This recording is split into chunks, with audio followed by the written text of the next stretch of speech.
Good day mga bossing. In today's video, ang topic natin is kung paano mag-crimping ng RJ45 gamit ang ating crimping tools at saka itong RJ45 na connector.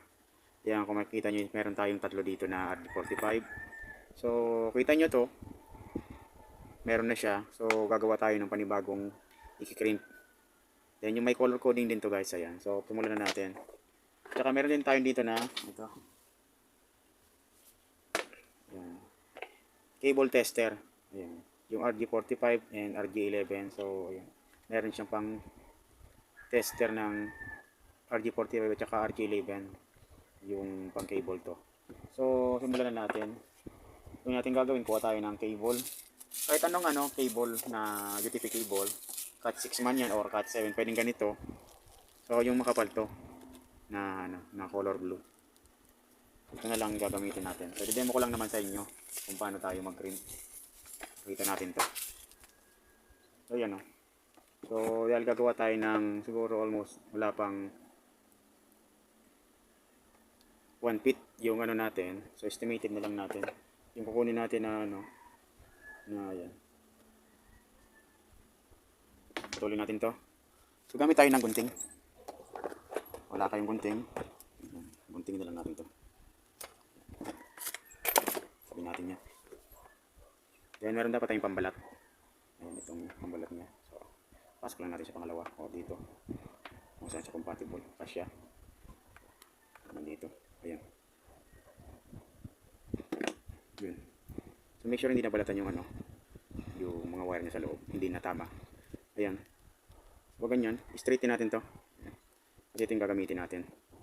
Sundan nyo na lang to kung hirapan kayo. So, bili kayo ng mga UTP cable at magastos din.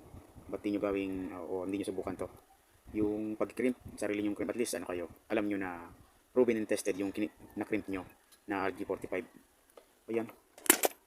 Kupitin din natin to sa gitna. Kakasagabal kasi to. Sundan nyo lang to guys, para hindi kayo malito. Ayan. Tayo ibang gunting yan. So ganyan, straight natin yung mga wiring nya. Straight lang natin. Kasi may color coding to guys. Ayan. Pag na-straight na natin, kailangan ma-straight natin siya. So unang gagawin natin, ayan. Kita nyo ito, white orange, parang white orange siya guys. Ayan o. Ayun yung una natin. Kukunin. White, orange then. Sunod naman yung orange. Ayan. Parang yan. Kita nyo. Orange. Then sunod natin yung white, green. Ayan. White, green. Sunod naman natin yung white, green. Sunod-sunod na to guys. Then, ang apat yung color blue. Ayan. Pakita nyo. Then, yung diagram pala nito guys, meron siya sa sa Google. Hanapin nyo lang yung Cat 5 network cable wiring diagram. Ayan, para masundan nyo. So, lagay ko na lang sa dito mismo sa screen.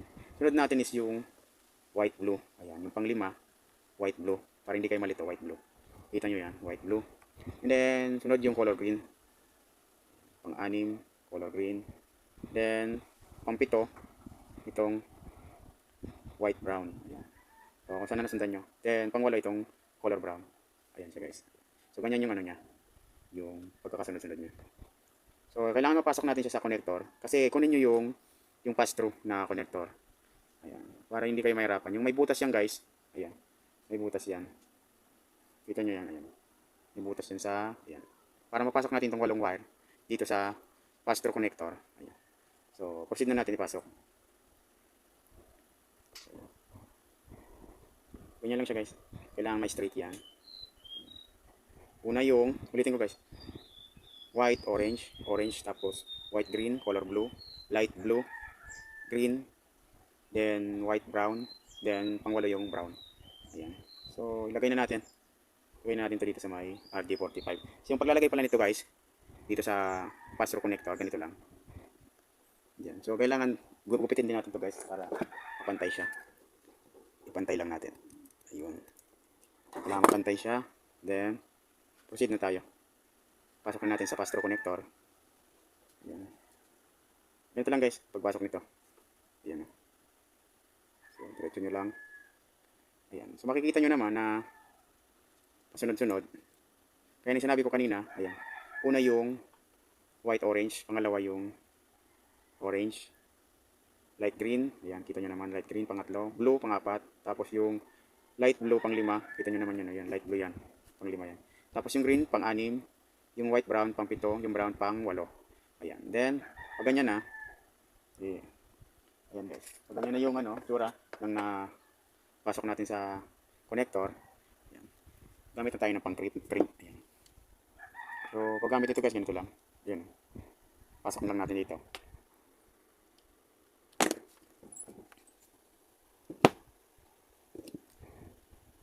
Pasok natin dito sa crimping. Kita nyo.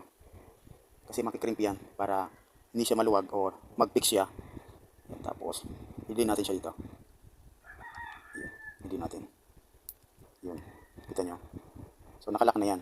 Bitaw. Ayan. So, kita nyo guys.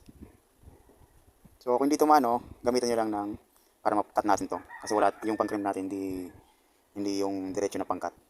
Meron tayo ditong yung parang cutter. Gamit na lang tayo. So, yun siya, maikat natin siya. So, bilhin lang natin to.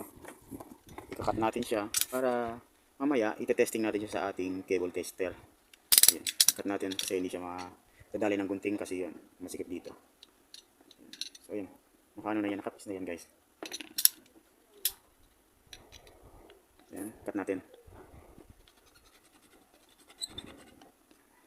Yun.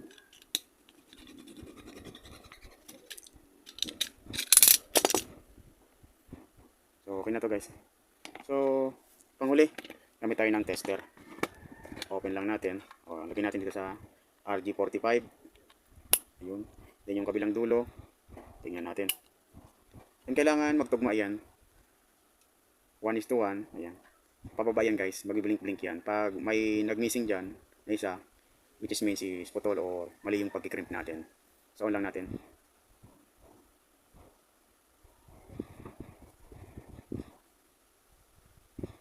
So ito guys is goods. Kita nyo naman.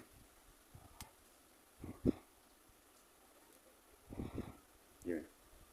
So nakita nyo guys is ganun lang yung pag-crimp. Sana may natutunan kayo sa video na to. Pag nagustuhan mo itong video na to, like and share mo din. At kung huwag mong kalimutang i-subscribe ang ating YouTube channel para sa marami pang video na kagaya nito. Yan, maraming salamat. God bless.